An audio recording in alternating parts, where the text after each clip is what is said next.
Kita ke Pak Susno. Pak Susno, tanggapannya Pak Susno mungkin kalau dari pandangan dan juga pengalaman yang dilakukan sebagai Kabar Reskrim Pak Susno pernah menjabat begitu ya. Artinya paling tidak untuk kasus-kasus seperti ini perlu tidak semua penyidik, semua pihak-pihak kepolisian yang pada saat bertugas di 2016 ini dikerahkan lagi, dipanggil lagi untuk dilibatkan kembali?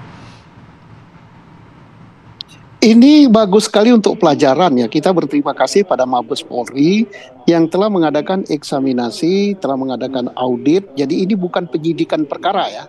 Jadi perkara tentang terbunuhnya Vina dan Eki itu tidak disidik lagi.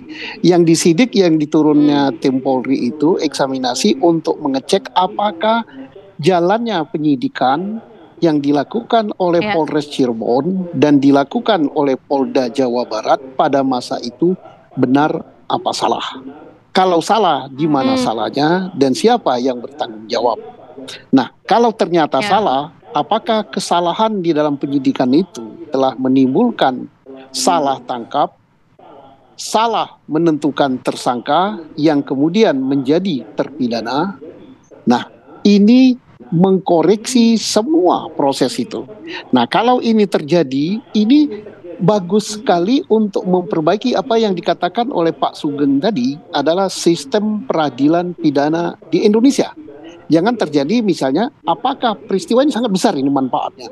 Semoga anggota DPR pun memperhatikan hal ini ya, khususnya Komisi 3. Kalau hal ini terjadi, berarti pengadilan yang mestinya mencari fakta hukum di depan sidang itu yang benar, yang dijadikan alat bukti untuk menghukum, bukan berita acara. Bukan berita acara. Sekarang nampaknya masih terlalu berpedoman pada ada tidaknya pengakuan. Kemudian berpedoman kepada berita acara yang dibuat oleh penyidik. Semestinya tidak itu. Berita acara hanya untuk mengantarkan ke penuntut, setelah itu dipelajari penuntut yakin baru disidangkan. Berita acara ditinggalkan. Fakta-fakta yang terungkap di depan pengadilan itulah yang dijadikan alat untuk menentukan apakah perkara ini terbukti atau tidak. Kalau ini saya kenapa hakimnya terlalu berpedoman pada BAP, jaksanya juga gitu. Ya, tapi mudah-mudahan saja keterangan di dalam BAP itu adalah keterangan yang didapatkan secara benar dan alat bukti yang ditemukan ada alat bukti yang benar. Walaupun kita sudah melihat ini ada yang tidak benar gitu, apa? Alat bukti berupa sperma itu tidak discientifikan. Nah, ini kan pelajaran juga. Saya ini Polri, sangat mencintai Polri, tapi saya yakin adik-adik saya yang memimpin Polri sekarang ini sudah jauh berbeda dengan saya. Mereka jauh lebih pintar, lebih maju. Tapi tetap harus dimintakan pertanggungjawaban seandainya ada kesalahan di dalam penyidikan. Siapa yang bertanggung jawab? Kapolres saat itu, penyidik, Kasat Reskrim, Kapolda, dan penyidik di Polda. Semuanya harus dimintai pertanggungjawaban yang saat itu bertugas. Baik, kita harus jeda dulu sejenak. Nanti saya ingin kembali lagi ke Pak Susno. Kalau melihat kan ini pihak kepolisian sudah merilis 3 DPO walaupun belum secara rinci, belum ada sketsa wajah dan lain sebagainya. Kalau berkaca dari pengalaman selama Pak Susno menjabat begitu ya, kalau kasus-kasus seperti ini biasanya meminta keterangan dulu kepada terpidana, baru merilis sketsa wajah dan juga DPO, atau kondisi seperti saat ini sudah merilis tapi juga akan kembali lagi meminta keterangan para terpidana. Nanti kita akan sambung lagi ya di segmen berikutnya, tetap bersama kami.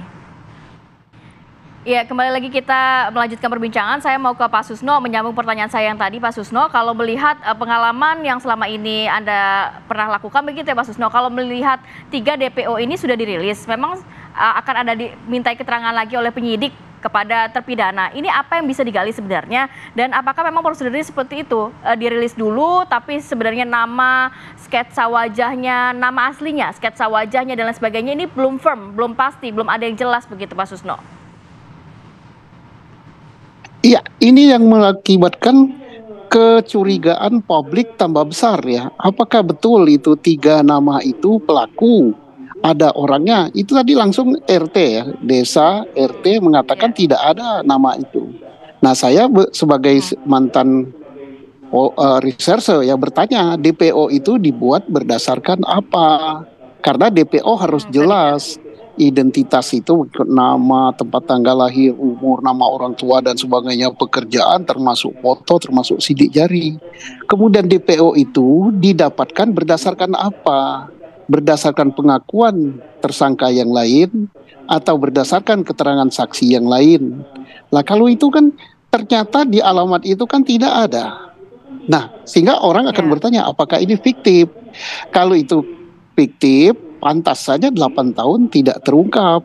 Jadi kita berterima kasih pada Mabes Polri yang sudah turun, kemudian Polda mencari lagi. Nah ini patut ditanya penyidik waktu itu, DPO itu dibuat oleh Polres Cirebon, apakah dibuat oleh Polda Jawa Barat?